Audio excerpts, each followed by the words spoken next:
Hey guys, my name is Dima Murovanni and I was the BTeam head coach for the CGI and ADCC camp. So I asked you on Instagram if you have some questions for me and I have them right here. So let's dig into it. I think we have about something 80 questions. I will try to cover all of them and maybe I do a 2 or 3 part video. If you want to know anything else, just comment what you want to know and then I will make videos like this on this YouTube channel. So, question number 1. Should gyms change the way they approach training? If so, how? I think we need to look at this a bit more professional from now on because we are growing into a spectator sport, or this is our goal. Especially with CJI, I think it opened a lot of eyes of people that are not even training jiu-jitsu, but they just liked to watch it. So we need to change it into a more professional manner. We need to distinguish between skill development and performance training. We need to have a structure that we can apply in almost all gyms. I think this will make it way easier. Okay, so we are not just coming in and we have hobbyists teaching, but we have people that are dedicated and have a system behind it, so we can reach the goal earlier.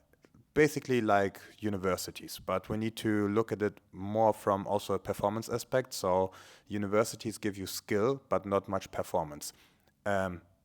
Jobs give you performance and results. So you need to combine both of them. And I think then you can be very successful. This is something I want to achieve in the future to help jiu-jitsu.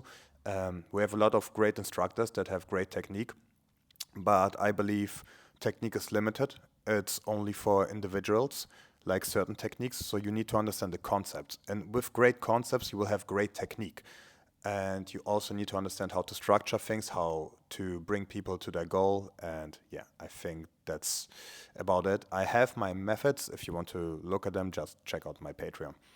So question number 2, how to structure skill development phases and training programs. Yeah, this is something that I can slightly talk about, but just look at my Patreon and there I could make videos like this.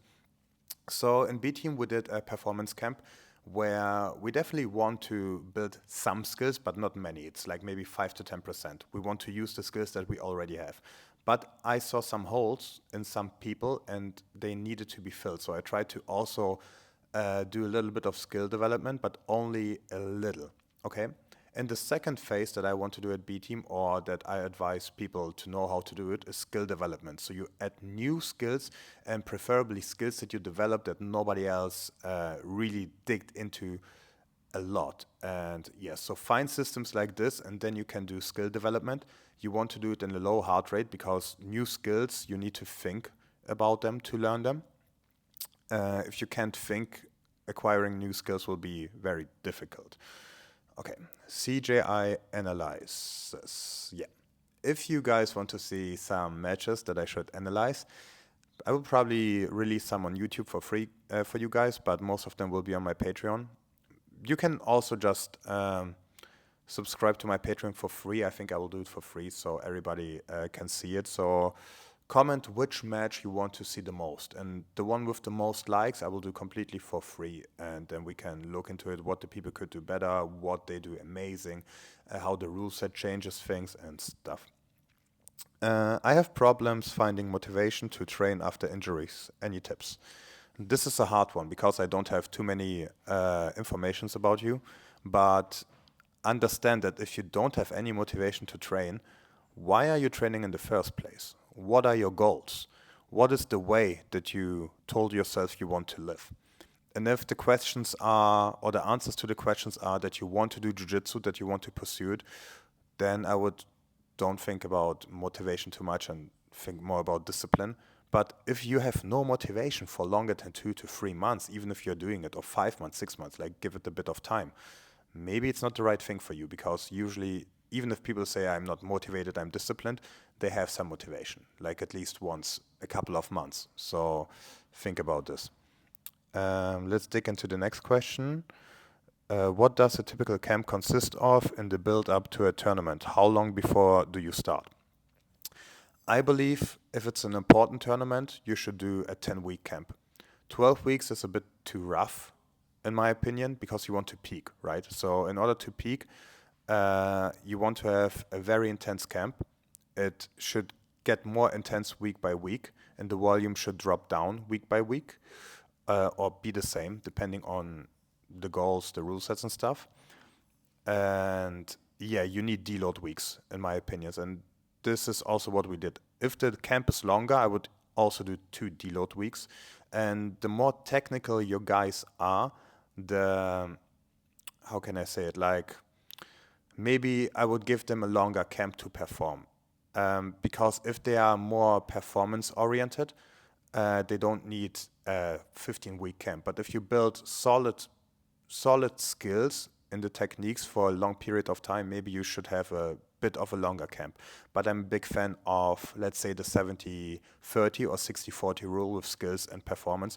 Most people think that I'm a performance coach, but this is just something that nobody else does. Like, I believe in skills. I think without skills, nothing will work. So you need to be great in the concepts and you need to understand the technique.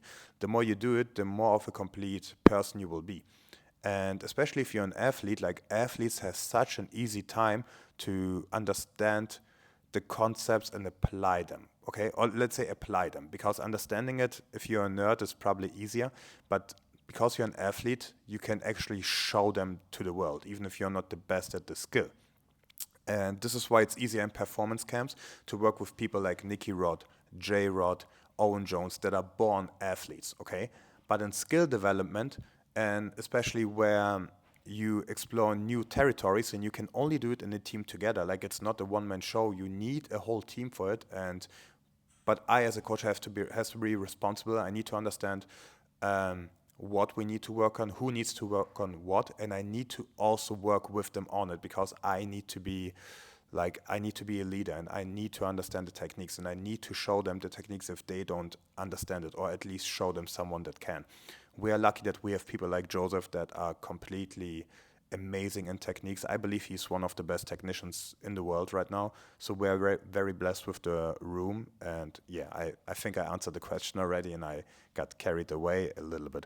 So I will do one more question, and if you liked it, I will continue doing stuff like this, or I will answer the questions that you have in the comment section. How does outside rumble passing change with the gi on? This is a funny question because I teached it yesterday in the gi. So, like, you could think that it's harder in the gi, and it's true in some terms, but I think it's even more important in the gi, because in the gi, if you allow any grips, it could be problematic. So the goal is to really dominate the grip exchange, but a lot of people are talking about it, or talked about it, but they didn't explain the rules behind it. And I think correct me if I'm wrong, one of the first ones then that outlined the rules of not getting entangled and staying safe in outside passing, not only showing the techniques. Okay, so I believe if you outline them and you incorporate the gi with it, it can be even better. But be aware, a lot of people think that if you do gi, you always need to grip the gi. That's not true. You need to understand when you have to grip the gi. So even there, I would start to control the hands, and if they fight the hands, this is where I go to the gi, and then I can put even more pressure into the people. So I would say rumble passing in the gi is very good, and it's amazing if you understand the rules behind it. I have a rumble passing instructional on BJJ Fanatics, so if you guys are interested, you can just check it out. I believe it's 50% off right now because of a code. So I hope you enjoyed this little video on my YouTube channel. If you like it, give it a like, so I know that I should make more of these videos. And you can also just comment your questions, and don't forget the CGI matchup that you want to see. I hope I see you soon, and us.